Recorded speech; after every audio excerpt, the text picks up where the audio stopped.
Tout ce qu'on peut nommer dans les cieux dessus ne vient qu'au Père des cieux dessus. Tout ce qu'on peut nommer dans les sept cieux ne revient de droit que à Christ. Autorité, souveraineté, domination, puissance. Double honneur et triple honneur à Christ, à la parole de Nzambi, à la parole de Dieu.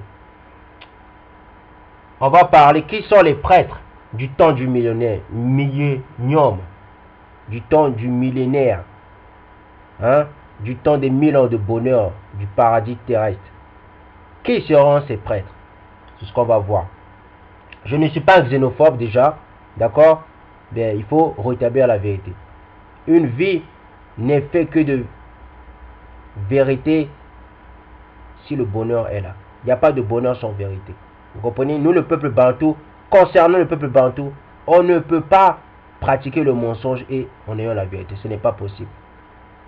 Nous, les Israélites, ce n'est pas possible. On ne peut pas. Puisque la loi n'aime pas le mensonge. La loi, c'est quoi? C'est la sagesse, c'est l'esprit de sagesse. On va prendre Apocalypse 20, 6, 10. Heureux et saints ceux qui ont part à la première résurrection. La seconde mort n'a pas de pouvoir sur eux, mais ils seront prêtres de Dieu et de Christ et régneront avec lui pendant 1000 ans. Quand les 1000 ans seront passés, Satan sera relâché de sa présence, sortira pour égarer les nations, qui sont aux quatre coins de la terre, Gog et Magog, afin de les rassembler pour la guerre. Elles sont aussi nombreuses que le sable de la mer.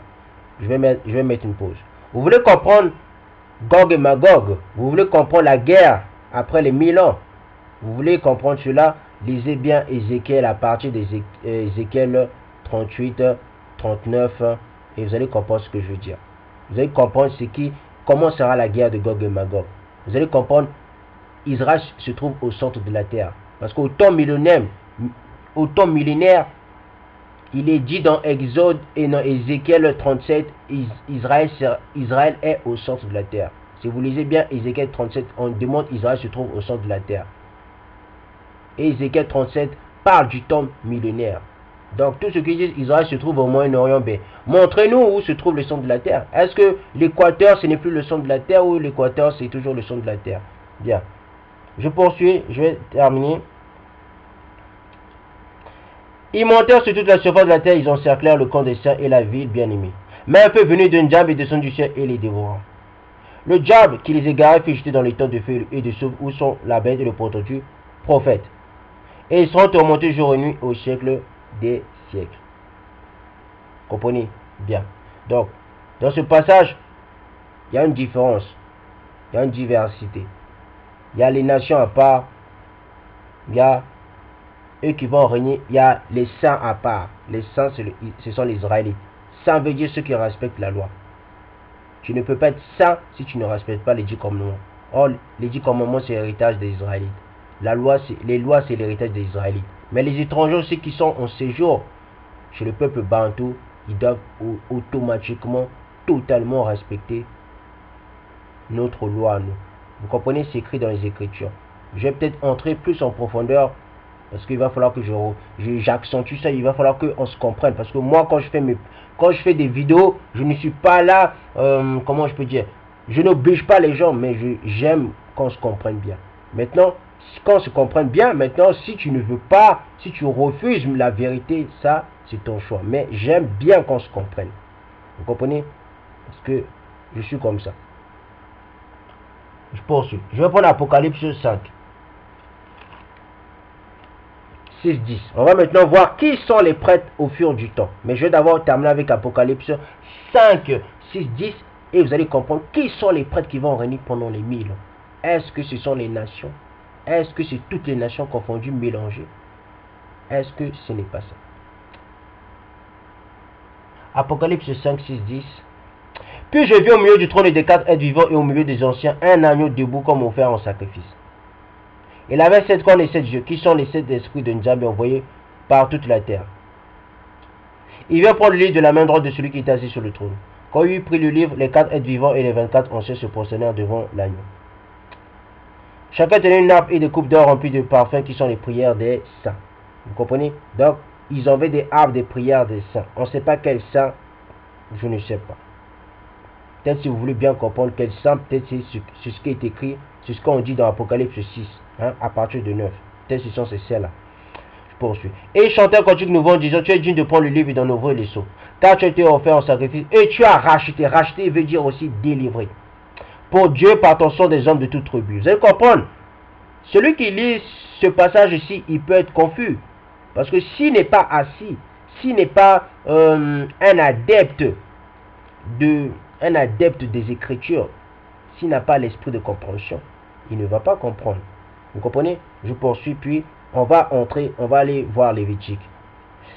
Il est dit, tu as racheté pour Dieu par ton sang des hommes de toute tribu, de toute langue, de tout peuple et de toute nation.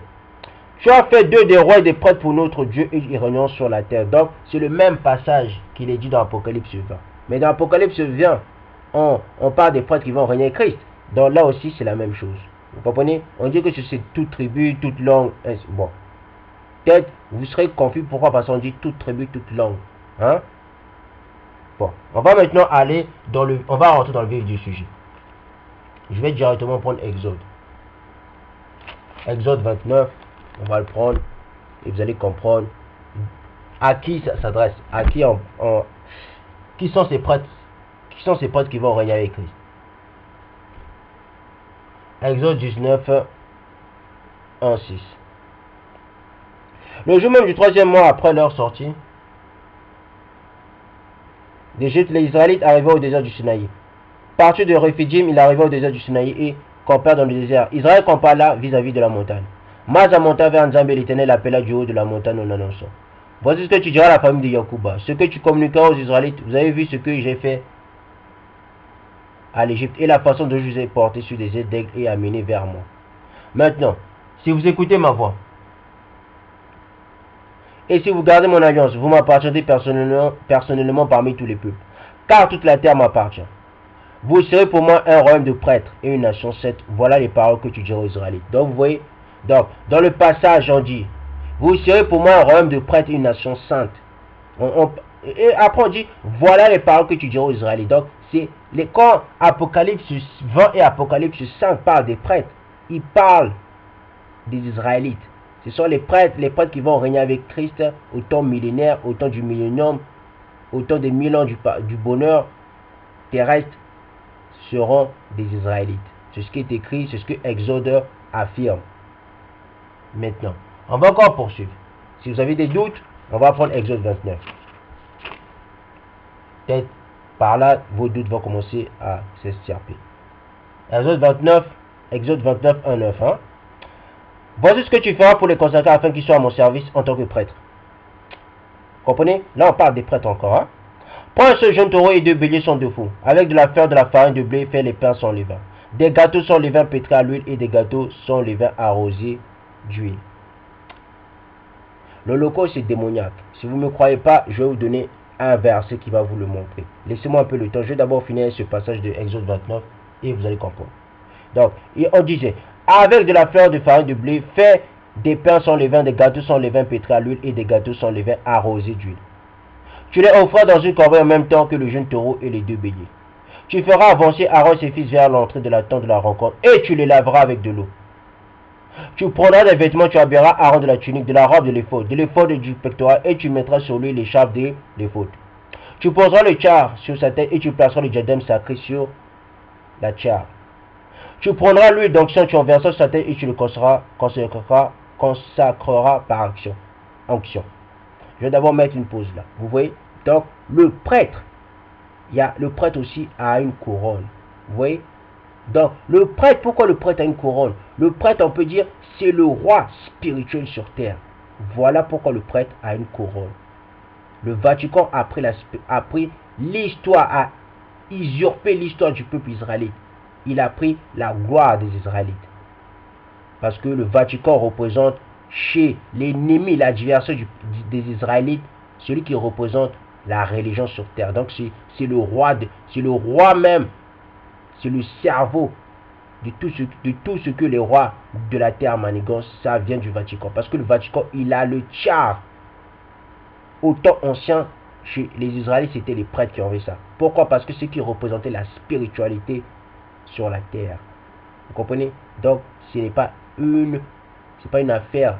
Il ne faut pas prendre cette affaire à la légère. C'est très sérieux. Je poursuis. Tu poseras la tchar sur sa tête et tu placeras le diadème sacré sur la tchar. Tu prendras l'huile d'onction, tu en verseras sur sa tête et tu le consacreras par son. Tu feras approcher ses filles et tu les habilleras des tuniques. Tu mettras une statue à Aaron et à ses fils et tu attacheras des coiffes aux fils d'Aaron. La fonction de prêtre leur appartiendra par une prescription perpétuelle. Vous comprenez? On dit c'est une prescription perpétuelle. Donc jusqu'à des temps sans fin. Ainsi tu établiras Aaron et ses fils dans leur fonction. Donc vous comprenez? C'est que en ce qui concerne le mot prêtre, quand on parle des fonctions de prêtre, ça ne concerne que les descendants d'Aaron. Ça ne concerne que les Lévites. Ça ne concerne que un tiers des tribus des Bakongo. Puisque les Bakongo, ce sont des Lévites. Les Bétis viennent, c'est la tribu de Benjamin. Les Douala, la tribu de Douala, c'est la tribu de Juda. Bien. Donc, je vais poursuivre. Je vais prendre Exode 30, 29-33. Exode 30, 29-33. Tu consacreras ces objets et ils seront très saints. Tout ce qui les touchera sera saint. Tout ce qui les touchera sera saint. Tu verseras de l'huile sur Aaron et ses fils. Et tu les consacreras ainsi pour qu'ils soient à mon service en tant que prêtre. Tu diras aux Israélites, ce sera pour moi l'huile de l'onction sainte au fil des générations. Parce que l'huile sert à... Bon, je vais peut-être vous le dire. On va lire Lévitique après. Hein. Vous allez voir, l'huile sert à quoi. On n'en versera pas sur le corps de n'importe qui et vous n'en ferez aucune qui ait les mêmes proportions. Elle est sainte et vous la considérez comme sainte. Donc, l'huile là, on ne la jette pas à n'importe qui. Les pasteurs là, ils font du n'importe quoi avec l'huile. Vous voyez, avec l'huile sainte, ils font du n'importe quoi. On se pose des questions, est-ce que c'est vraiment l'huile sainte aussi? Bien, je poursuis. Elle est sainte et vous la considérez comme sainte. Toute personne qui fera un mélange semblable ou mettra de cette huile sur une personne étrangère à la fonction de prêtre sera exclue de son peuple. Donc, vous comprenez? Donc, l'huile là, ça sert qu'aux prêtres. Pourquoi ça sert qu'aux Lévites, au Bak, à une des tiers des Bakongo? On va voir ça.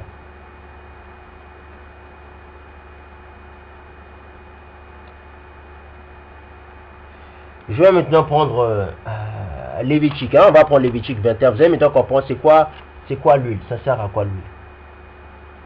Lévitique 21, 11, 15. Ben, je vais directement prendre 12 ans. Lévitique 21, 12 ans. On va aller plus rapidement. Il ne sortira pas du sanctuaire, il ne profanera pas le sanctuaire de son Dieu. Car l'huile d'onction de son Dieu est une couronne sur lui, je suis l'Éternel. Donc vous comprenez, l'huile c'est quoi? C'est une couronne. C'est une couronne. C'est pour ça que Christ a été baptisé. Parce que Christ a été baptisé parce que lui là, c'est une couronne. Il fallait que Christ soit baptisé. L'origine du baptême vient des Bakongo. Vous comprenez? Donc, vous comprenez pourquoi Christ a été baptisé? À l'origine, c'était que les Bakongo qui étaient baptisés. Ce n'était pas les autres. Je vais entrer en détail. Avec cela, je vais faire une vidéo rien que pour ça.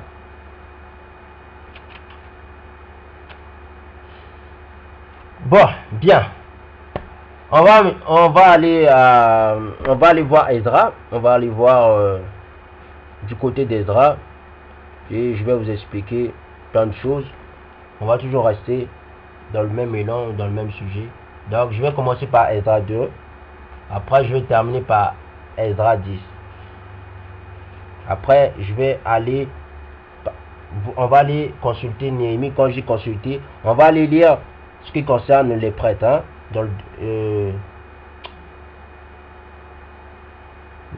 je prends Esdra 2, 43. En ce qui concerne les serviteurs du temple, les descendants de Tisha, de Ashufa, de Tabaoth. Maintenant, si vous lisez avec le temps, vous allez voir, ou bien si vous repartez en arrière dans Esdra 2, 40, on dit, en ce qui concerne les Lévites, les descendants de Yoj, de Kadmil, issus d'Odavia, parmi les musiciens, les descendants d'Asaph, parmi les descendants des portiers, les descendants de Shalom, d'Ater, de Talmon, d'Akoub, de Hatita et de Shobaï, en tout 139. Et après on dit, en ce qui concerne les serviteurs du temple, les descendants de Tisha, de Asufa, de Tabaoth.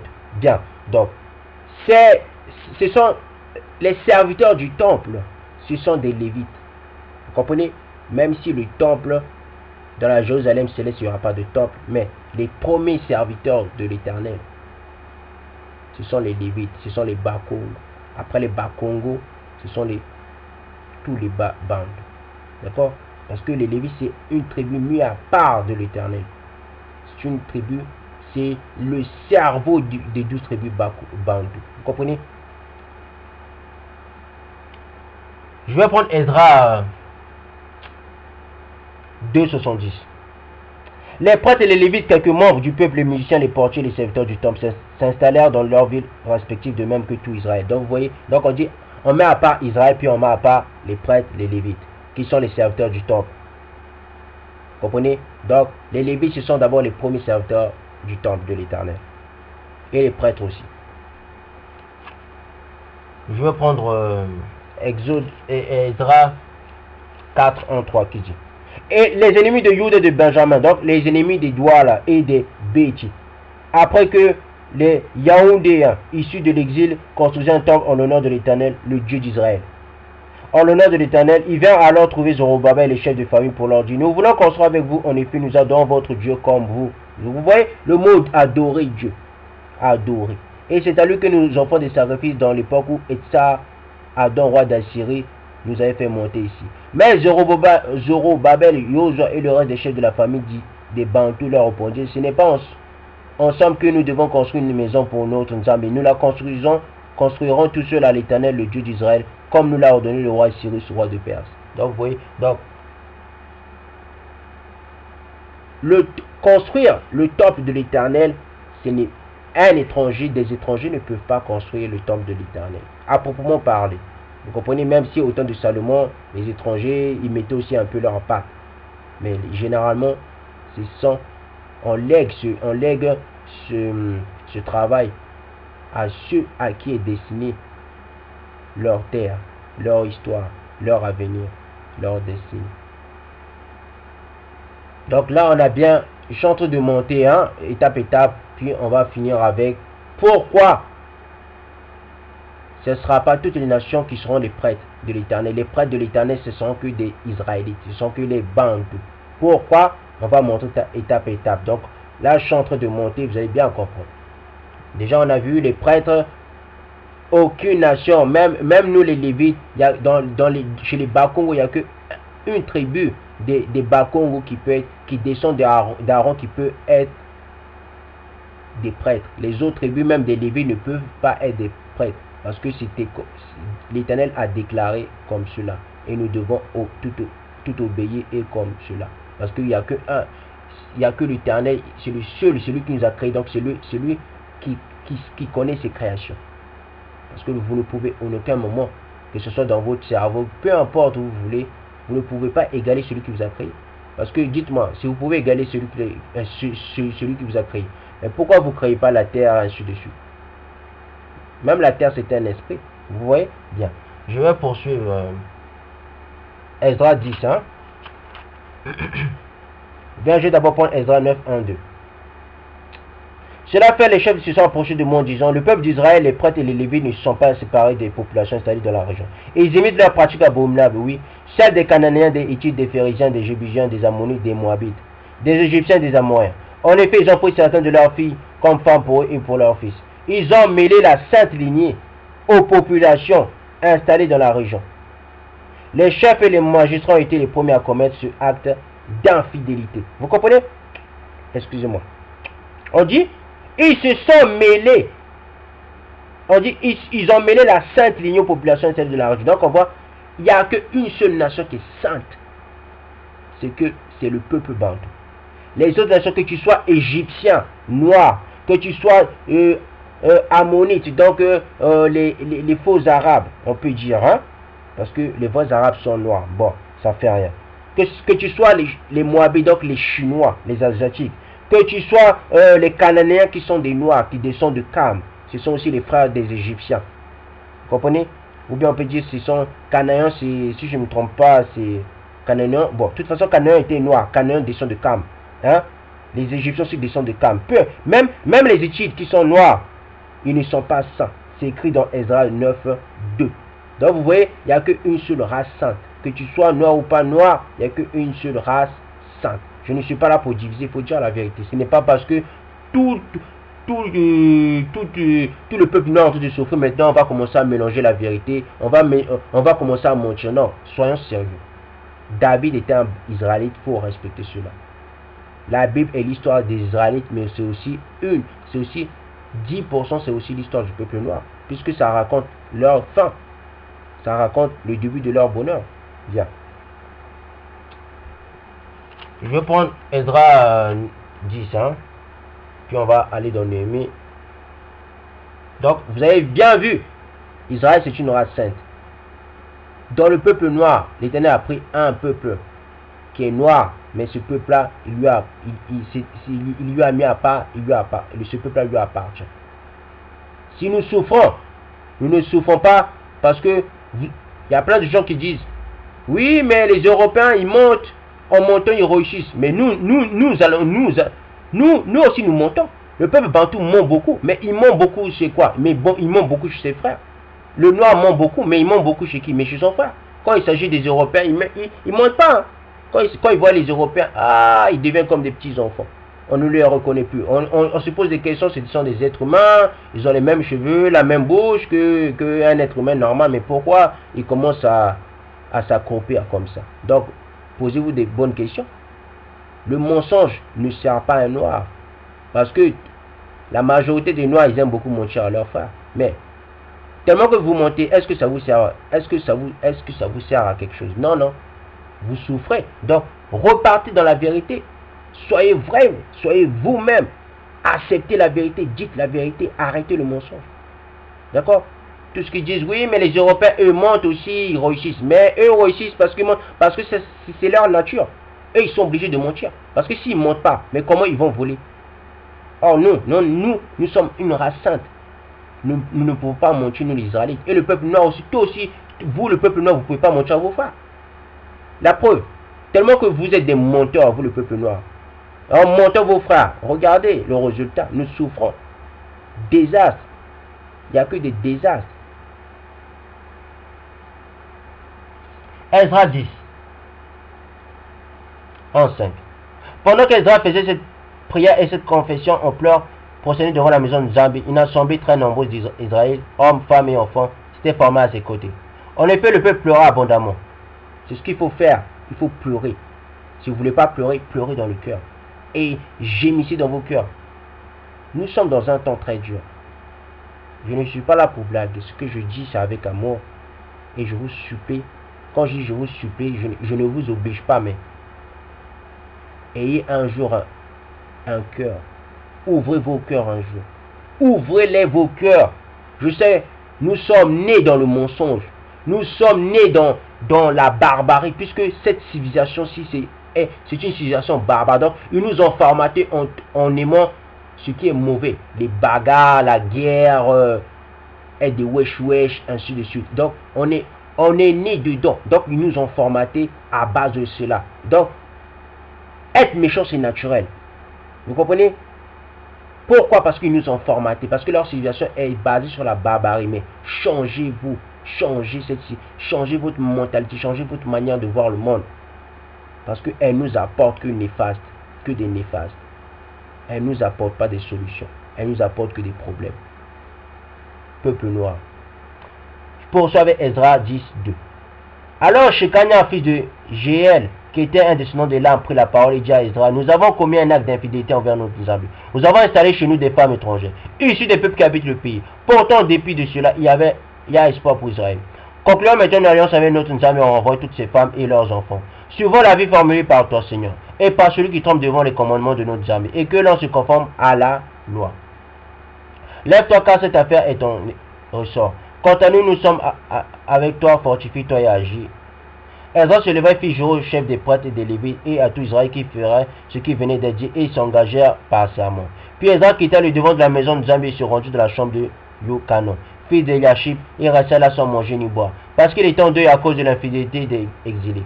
On fit passer dans Juda et à Salama un message à l'intention de tous les Yaoundés issus de l'exil. Ils devaient se réunir à Salama, tout homme qui ne serait pas rendu un délai de 3 jours. Bon. Je vais finir, je vais conclure là. Je vais prendre directement Esdras 10. 10. Hein, Esdras 10, 10 qui dit.